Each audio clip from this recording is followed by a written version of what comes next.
On your Friday episode of Locked On Raptors, RJ Barrett, Barrett and Ingram, they've got fast chemistry early on in the preseason. Not sure I had that on my bingo card. We'll get into that and other first impressions of the Raptors early on in the preseason with our pal Joe Wolfond coming up.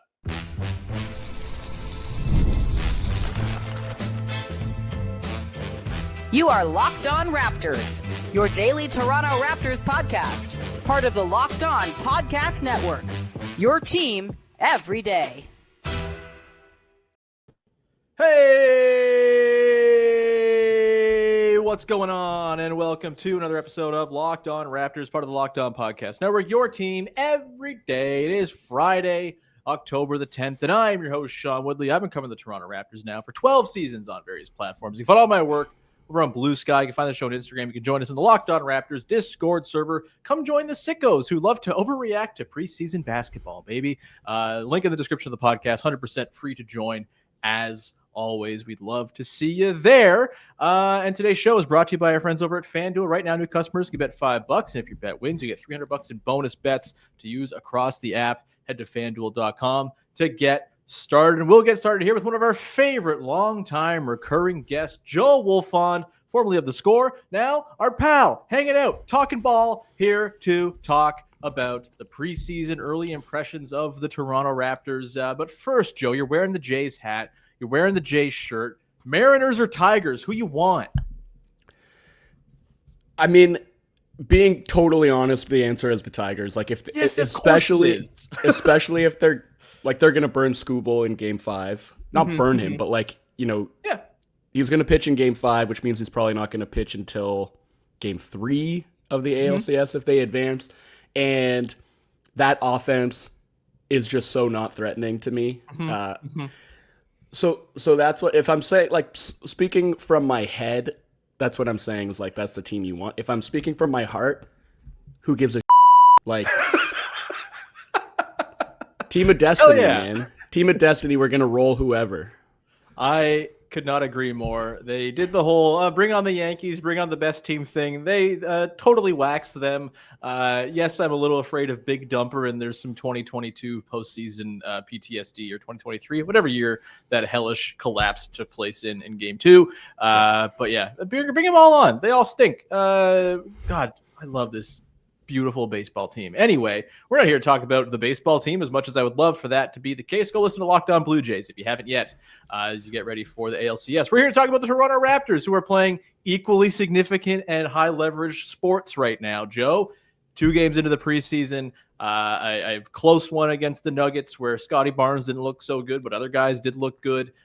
Didn't play Scottie Barnes in the second game. Barrett and Ingram continuing to score buckets. RJ Barrett didn't shoot so well from 2, but 3 of 5 from downtown. You like to see that. Those two seem to have some pretty quick chemistry. We'll get into all kinds of takeaways from our early impressions early on and get into some stuff that's exciting us as we look forward to a season where the team is, trying. That's fun. But let's start with the RJ and Ingram thing, because I did not expect that those two guys would gel quickly. I thought that would be the sort of biggest sticking point, the most friction in the starting 5 would be the sort of lack of gravity that RJ Barrett has. And just, I was a little more sort of the mind that the Barnes and Ingram thing would maybe just come along smoother because they're just, as much as they play similar places on the floor, they also have divergent skill sets that could kind of mesh. And I was less sure that the Barrett Ingram thing was going to click early on. It's still extremely early days. It's the preseason. None of this matters. Who the hell knows? But what are your early impressions of those two playing off of one another? Still defensive questions to be sure in any lineup where RJ Barrett's playing, but the offense looks kind of crisp. And honestly, Ingram around kind of just puts RJ in the position to just sort of do what he did in the back part of 2023-24, no? Yeah, I mean, you mentioned divergent skill sets where Ingram and Scotty are concerned, and I actually think with Ingram and RJ, there isn't really a ton of skill set overlap between the two of those guys. Like, they're both wings who are, kind of like to operate with the ball in their hands and are, good playmakers, but not exceptional playmakers. But apart from that, I mean, they kind of like to operate on different spots of the floor. Like, I think they can do it without getting in each other's way. And if they're both going to catch and shoot threes the way that they have so far, then that's going to make things a whole lot easier. But yeah, I mean, look, RJ is the guy who's going to put his head down and he's going to get to the rim. Like, he's not always going to finish there, super well, but he's going to get there and he's going to put, apply that downhill pressure on a defense. And Ingram is a little bit more languid in his pacing. And I think that's an interesting contrast that can actually work as like a fastball changeup combo. Sure, yeah. And I think, to kind of hone in on Ingram and like how nice it's been watching him these first couple of games. When I was on with Vivek a couple weeks back, we were talking about this, and what I was saying was, there's been a lot of focus on how Ingram was going to have to adapt his game to fit into this Raptors offense. And I felt like, well, that was definitely true. Like, we wanted to see those adjustments from him in terms of like quick decision making, cutting off of the ball, taking catch and shoot threes and having like a quicker trigger on those. There was also going to have to be some adaptation from the Raptors coaching staff in terms of the way they oriented their offense around him and actually working to facilitate, some mid-post ISOs for him and letting him get to those spots in the middle of the floor. And I honestly think these first couple of games, like, that's exactly what we've seen. Like, I think it's actually really been a happy marriage between his play style and the Raptors play style. And I think we have seen quicker decision making from him. We've seen some cutting off of the ball. Like, we've seen him willing to catch and shoot without necessarily just like killing an advantage and taking a probe dribble unnecessarily. So I think all of that is working together quite nicely so far.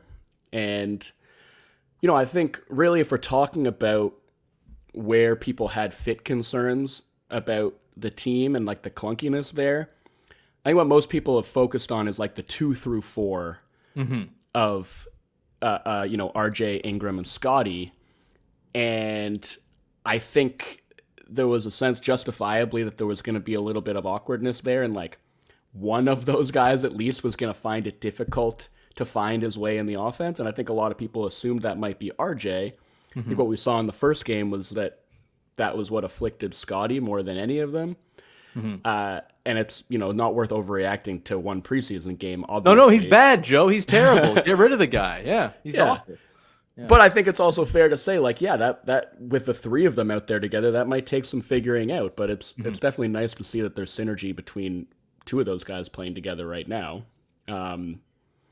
And I mean, this isn't, necessarily going to be a Scotty-centric episode, but that is something that is going to have to figure out. Like, I think he is going to have to tap into a little bit more of like that 2022 rookie year Scotty, where he's just like an elite scavenger. I don't mean that in any kind of pejorative way, but like totally, yeah. Talked about this yesterday. Like playing in the dunker spot, like having that like just incredible nose for the ball and for space, offensive rebounds, that incredible touch around the basket, like doing all that stuff, but marrying that with like the ball skill and the passing chops that he's honed over the last few years as well to just become like a really souped up version of that player.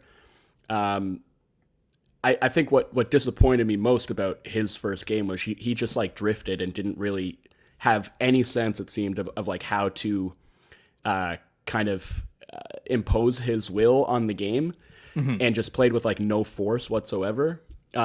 But again, like that's one preseason game. I don't think that's anything to be concerned about yet. So mostly I think it's been positive stuff.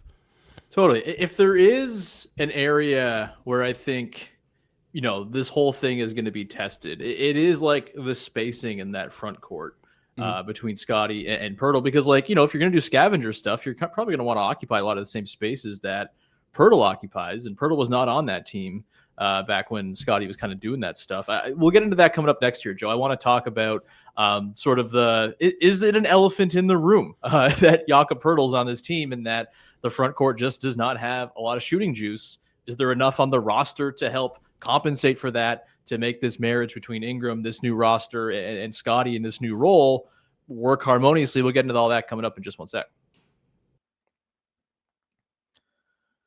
Today's show is brought to you by our friends over at Prize Picks. It's a super fun way to play daily fantasy sports. Every day you make decisions, but on Prize Picks, being right about your decisions can actually get you paid. Don't miss the excitement of this football season with Prize Picks, where it's good to be right. Playing Prize Picks is such a fun, simple way to add more excitement to football. You just pick more or less on player projections like Josh Allen's passing yards or Saquon Barkley rushing for a touchdown, and you're in. the game, and it's super quick. You can make your lineup in under a minute. That's pretty sweet. And you can also play Prize Picks stacks. If you want to ride with a player, you can select passing yards, rush yards, touchdowns, all in one lineup. Maybe you have yourself a Bucky Irving on your fantasy football team who gets lots of receptions, lots of rushing yards. And right now he's injured and ruining my fantasy team. But once he's back, great guy to go play the stacks with. You can go do that by downloading Prize Picks today. Use the code LOCKEDINNBA in the app to get $50 in lineups after you play your first $5 lineup. That's code LOCKEDINNBA for $50 in lineups after your first $5 lineup. Prize Picks. It's good to be right.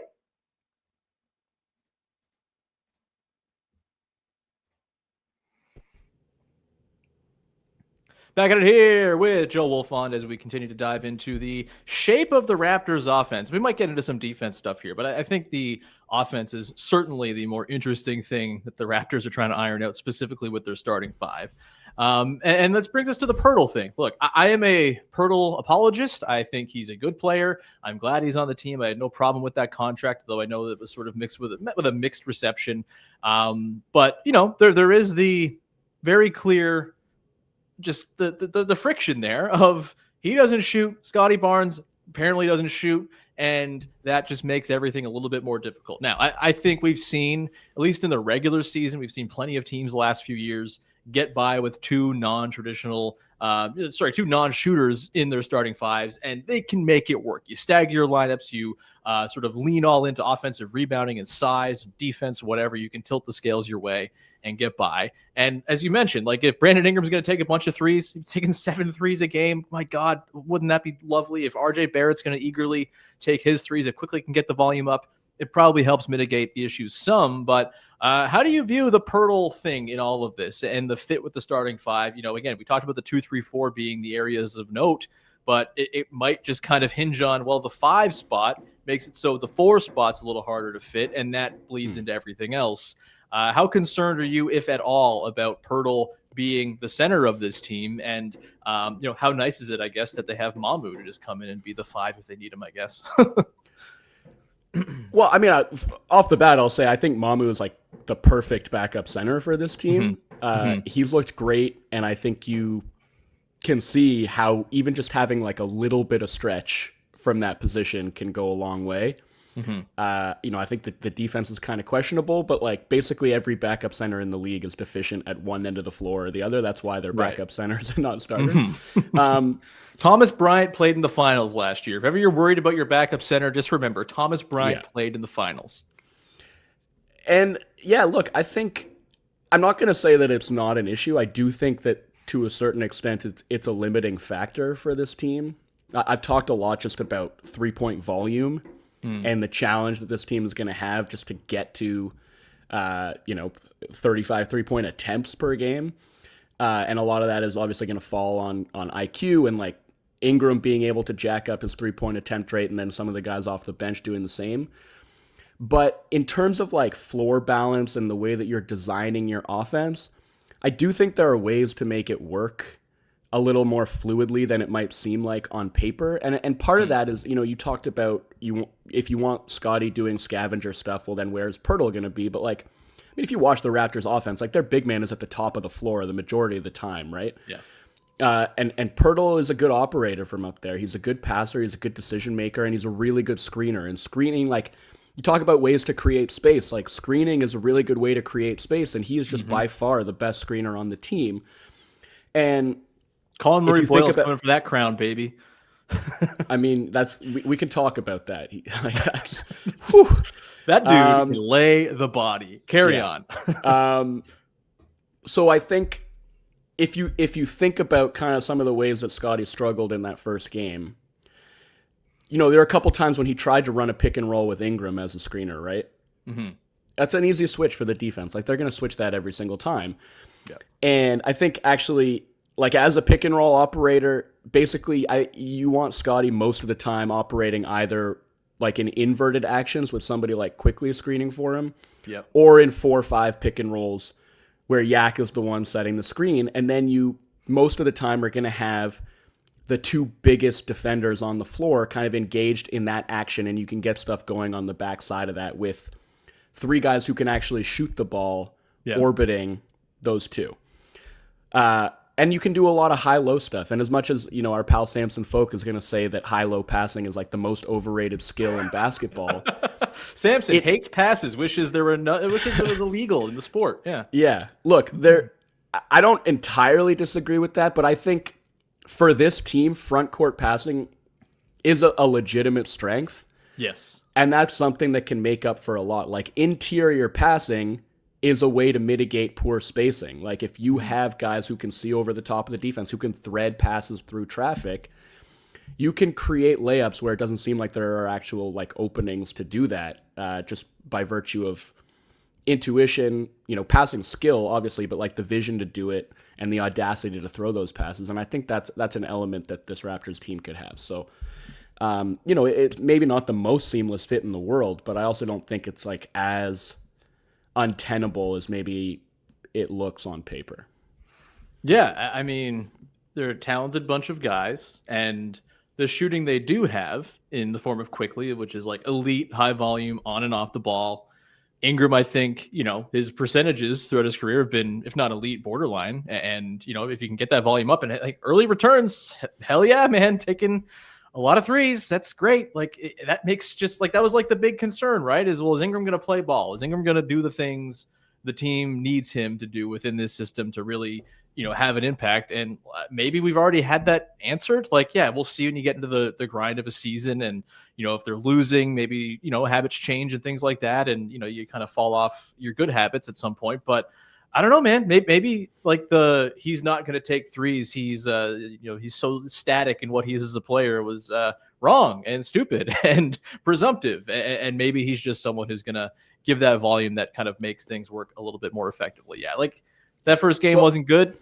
Scotty, there are too many things that he's pretty good at. Maybe he's not like great or elite at anything, but there are too many things he's pretty good at filling in the gaps that to just like have games like that every single night, one would assume. And he also happens to still be an absolute monster defensively, which is pretty helpful. I've asked this question of a few people, Joe. Curious what you think. Will the Raptors be a better offensive or defensive team this year? This is the response I always get, by the way. Yeah, I know. And I think, the majority of people that I've talked to about this seem to feel like defense is going to be their calling card. Mm-hmm. And I, again, when I was talking to Vivek, he asked me, to kind of peg where they were going to finish on either end of the floor, or what what would be exceeding or meeting expectations. And I was like, average, average offense, average defense. That's kind of how I see it. Mm-hmm.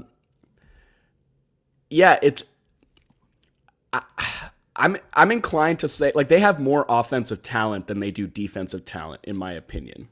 Mm-hmm. So on paper, it feels to me like offense is where you would expect them to be better.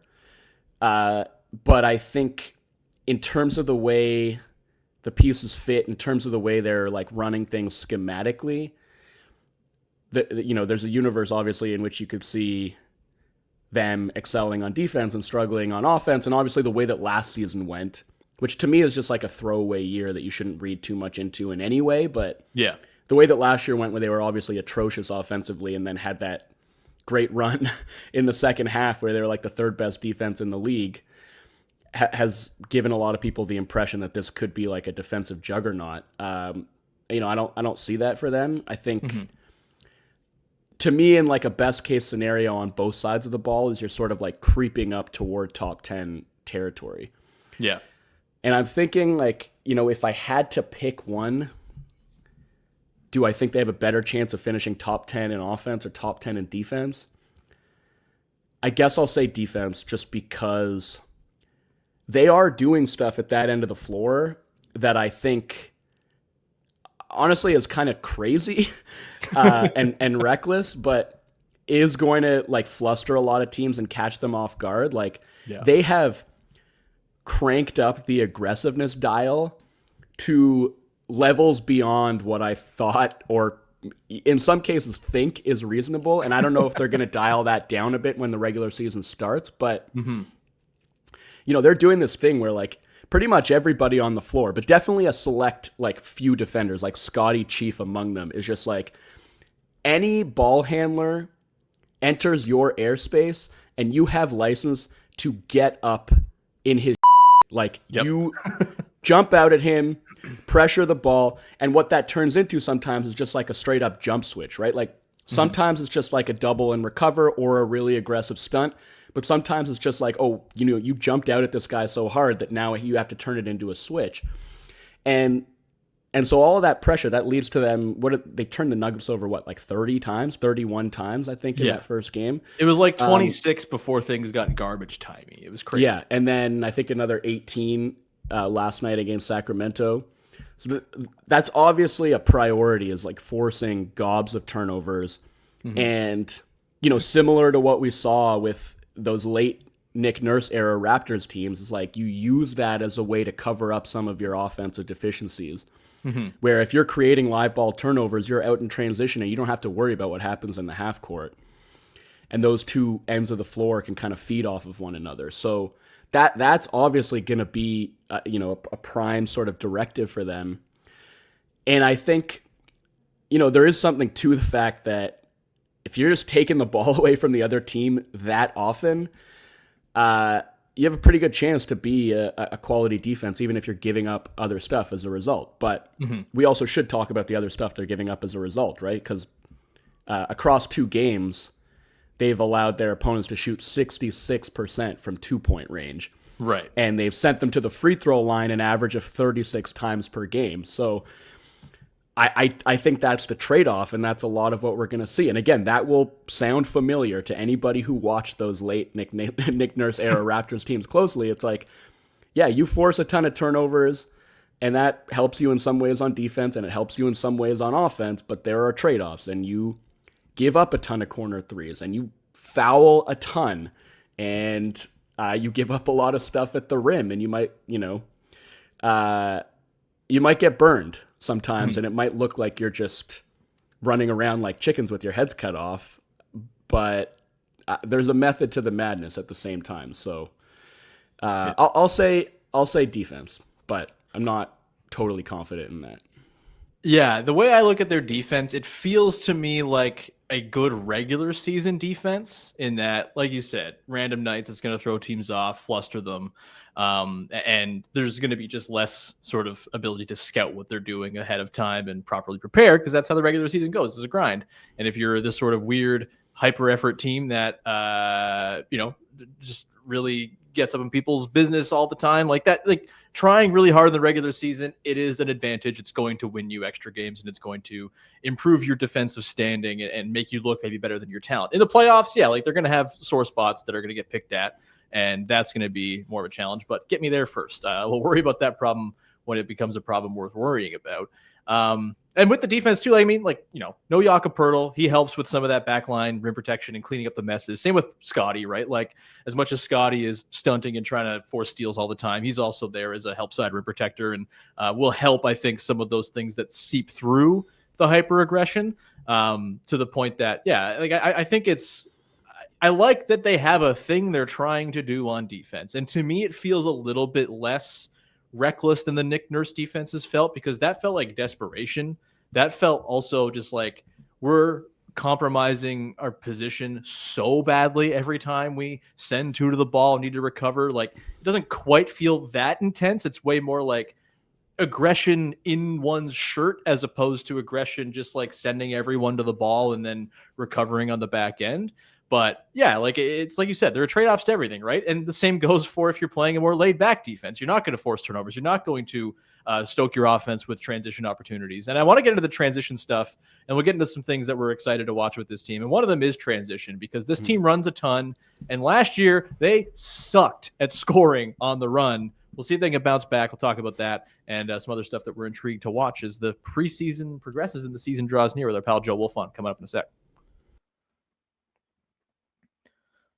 Today's show is brought to you by friends over at FanDuel, the number 1 sports book in North America. The NFL season is here, and FanDuel has an offer you don't want to miss. Right now, new customers can bet just $5 and get $300 in bonus bets if you win. That's right. Pick a bet, put down $5. If it hits, you'll unlock $300 in bonus bets across the app. That is pretty sweet. So what are you waiting for? Visit FanDuel.com. Download the FanDuel app today to get started. You can do all kinds of things. Throw some money down on a spread on this weekend's Sunday games. Throw some money down on the Tigers and the Mariners to win Game 5 of their ALDS. All of it's there for you to go and peruse. And, you can keep on doing the happiness hedge if you like. The Blue Jays might ruin that, though, by just winning all of the games. So you lose all your money. It's okay, though. They'll win the World Series and everything will be fine. But yeah, there's all that to go and peruse over at FanDuel. Again, download the app today and get started at FanDuel.com to get $300 in bonus bets with one winning $5 bet. Today's show is also brought to you by Quo, formerly known as our pals over at Open Phone. It's a great, wonderful business phone system that you've heard me talk about on the show before. It's just got a new name, and here's why it matters. Every missed call is money left on the table. When you run a small business in particular, every customer conversation counts. You need a phone system that keeps you connected 24/7. Keep missing calls, because that means you're missing customers. If you've ever called the service to try to get something fixed at your house, if they didn't pick up the first time you called, you just called somebody else. That's how this works. Quo is the #1 business phone system that streamlines customer communications. It works right through an app on your phone or your computer, so no more carrying two phones or relying on a landline. Whether you're a solo operator juggling everything or part of a larger team that wants to stay connected and on the same page, Quo makes it easy to stay responsive and professional. See why over 90,000 businesses trust Quo, formerly Open Phone. Get started free and get 20% off your first 6 months at quo.com/lockedonNBA. That's QUO.com/lockedonNBA. And if you got existing numbers with another service, Quo will port them over at no extra charge. That's a big deal. Quo, no missed calls, no missed customers. Back out here with Joe Wolfond as we continue to talk about the shape of the Raptors offense and the defense a little bit too. Stuff that we're looking forward to now that the season is drawing closer. Only 4 more of these endless preseason games, Joe. We're so very close and yet so very far. Let's get into the transition stuff. So last year, the Raptors were 27th in the league in points per play in transition per clean the glass. That despite being the 3rd most frequent transition team in the league. Year before that, year 1 of Darko, they were the #1 transition frequency team in basketball. They like to run. It is a way they overcome their half-court woes. Maybe if the half-court offense is as good as we maybe think it can be, maybe it's less of a necessary evil. But as it stands right now, they're going to try to force a lot of turnovers. Yeah, they're going to get burned sometimes. But if they can score when they're running, then probably all is well and good and you're happy with it. Feels like they've been, we don't have the numbers because they don't keep track of this stuff very well in the preseason, but feels as though anecdotally they've been a little more efficient in transition this season. What do you make of their ability to be a good transition team this year, Joe? I mean, look, I just think that at the end of the day, like playing in transition as much as you possibly can is the most important thing. And you hope that like the being able to finish those transition possessions and turn them into points comes along with that. But it's sort of like the 3-point shooting thing where like, at least as a defense, right? Like more of what you can control is suppressing the volume. And if the other team shoots lights out, you don't want to give up wide open threes, but at a certain point you kind of just have to tip your cap. And it's like for a defense, the goal is you want to suppress the volume and let the rest sort of take care of itself. And with transition play, it's kind of the same, right? Like if you are getting a ton of open court possessions, chances are like that's going to lead to efficient offense. Because I'm going to look up the numbers really quickly right now, but you said they finished, 27th? I have it here, yeah. They're 117.8 offensive rating, even though they were not good. So, yeah, it's better off. 117.8 offensive rating. That's like, and as one of the worst transition teams, like, that's an incredibly efficient possession. They were 130.8 to give comparison. They were 5th. Right. So, I mean, like, do I have an especially good explanation for why they were so bad at finishing in transition last year, apart from the fact that, I think the guy who was probably getting the most of those transition possessions was RJ, who's just not that good of a finisher. And then also you have to think about the fact that they were a really bad shooting team last year. And so if you're thinking about transition possessions that end in threes because a guy is like filling the lane running to the corner and that's what you're getting out of that transition possession, or you're getting a trail 3 from somebody or a pull-up three in transition. Like, those are aspects of transition offense that they just couldn't really access last year. So, I mean, is that going to be meaningfully different this year? Like, maybe not. Like, I think it'll be slightly better, but that might still be an area of struggle. And you know, like somebody like RJ, I have no reason to say like, yeah, this year he's going to be way better at finishing in transition than he was last year. Ingram, I think, is a guy who could help in that regard because Ingram is a really good finisher. He's a guy who doesn't get to the rim a ton, but I feel pretty good about him being a guy who's running the break. And like, if he gets ahead of steam and like can gallop and take those huge strides and like full extension finish at the rim, that's going to be an avenue to efficient offense as well. So, I mean, I think, again, without looking it up, but just like drawing on my memory bank, I feel like Ochai was probably their most efficient transition scorer last year.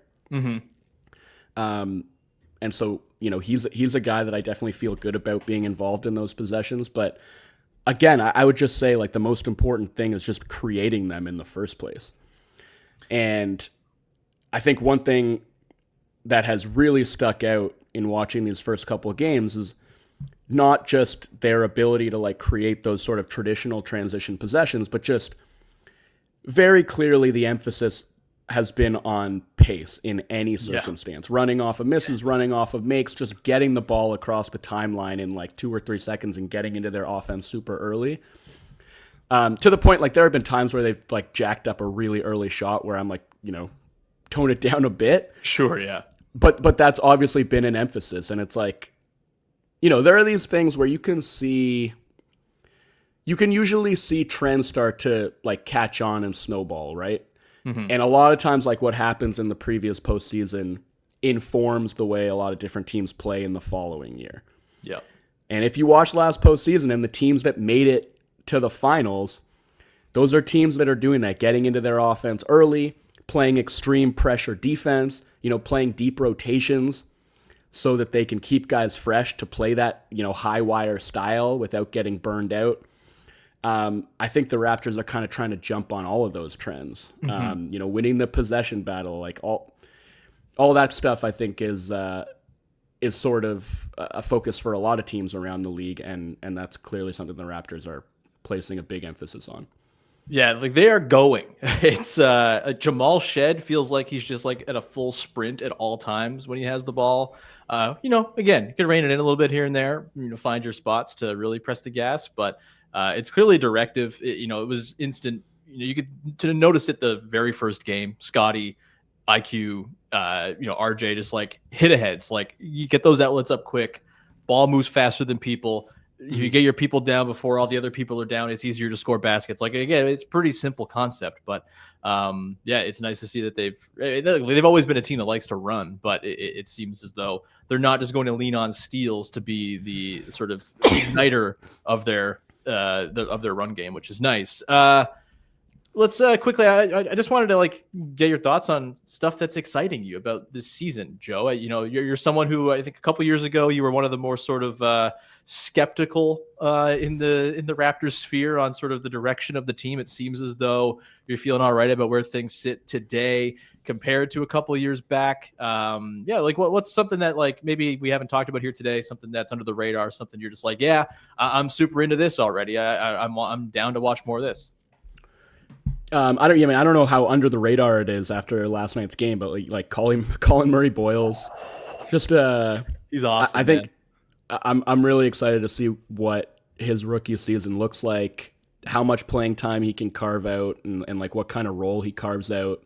I mean, defensively, like it's like right there in front of him, like you can see it, right? Where if you have this dude who's like this, you know, I guess the size of a wing, but is built like a brick house, and you can stick him on Domantas Sabonis, and he can handle that matchup, but then you can also have him switch onto Malik Monk, like one of the quickest guards in the league, and he can stonewall that dude and, you know, make essentially like a rotation to stymie a drive from elsewhere and then recover back out and block a 3-point. Like, that stuff is super exciting, man. Not only his physical tools, but I think his defensive IQ, that's really popped for me. So, and also like some really nifty short roll playmaking in the game last night too. Yeah.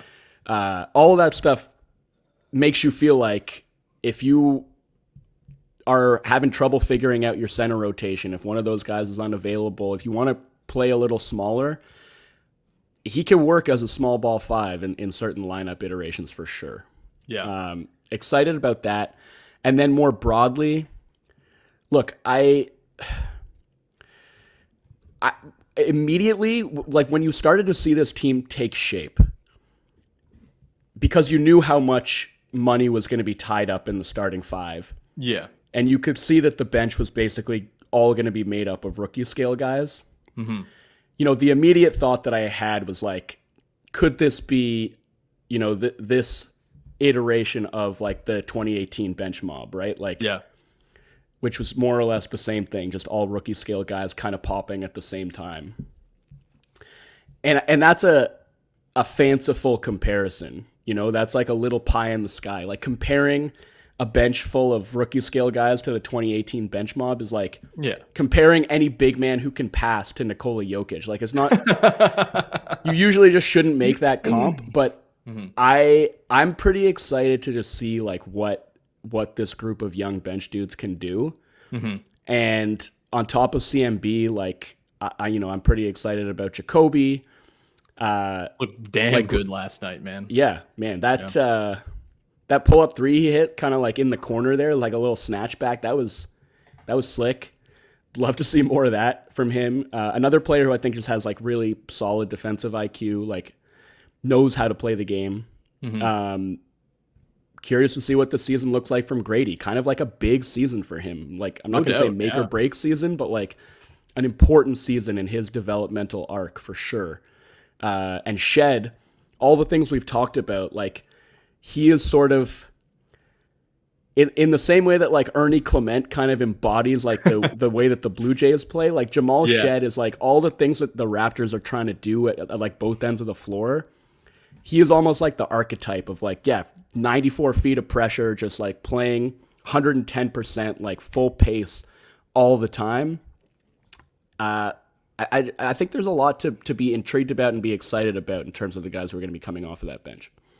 Yeah, and I think like it's going to be a different shape than it was in that 2017-18 year, because I doubt we're going to see the bench mob just as like a 5-man look very much, but like correct as additive pieces to some maybe not so great fitting starting guys. Like, hey man, like there's a lot of different ways that Darko is going to be able to play around with the different combinations and the skills that mesh. And it's gonna. They're not gonna go and have the game against the Cavs where they like completely own them on national TV through the bench mob. But like there will be lineups that really cook when there's 2 or 3 of those bench guys in there, just kind of making it all sing.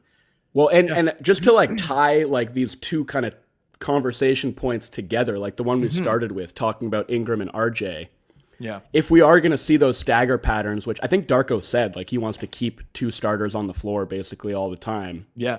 The fact that you have that like, quick chemistry between Ingram and RJ, maybe those are the 2 guys that you tether together, right? And then you have Scotty playing with Yak or tethered to Quickly, right? Like those, you kind of like have these different combinations of starters that make sense. And that doesn't mean that's what we're going to see all the time, but you can start to see how it could take shape with the combos of starters and bench guys in transitional lineups that could really work well. 100%. Yeah, it's exciting stuff, man. A team that's trying to win basketball games, a thrill. And I can't wait to see how it unfolds. Hopefully we have you on many times throughout the season, Joe, to talk all about it. You can find me at Woodley Sean on Blue Sky. I'm sort of on there, mostly posting when the Blue Jays are celebrating and dancing on the grave of the Yankees. So, expect more of that as the postseason continues, I suppose. We're in the Discord, link in the description of the podcast. Come hang out. We'd love to see you there. And Joe, I've done this mistake. I've forgotten to have my ball at the ready for my shot over the shoulder. A couple weeks ago, I did shoot Slider, the Cleveland Guardians mascot, into the basket successfully. I missed it on a recent episode, but I'm going to try one more time because why not? Thanks so much for hanging, everyone. Bye-bye. Have a great long weekend. No episode Monday, by the way. We'll be off for Thanksgiving, back on Tuesday as we break down the preseason action over the weekend. And we'll talk to you soon. Thanks for hanging. See ya. Left it short.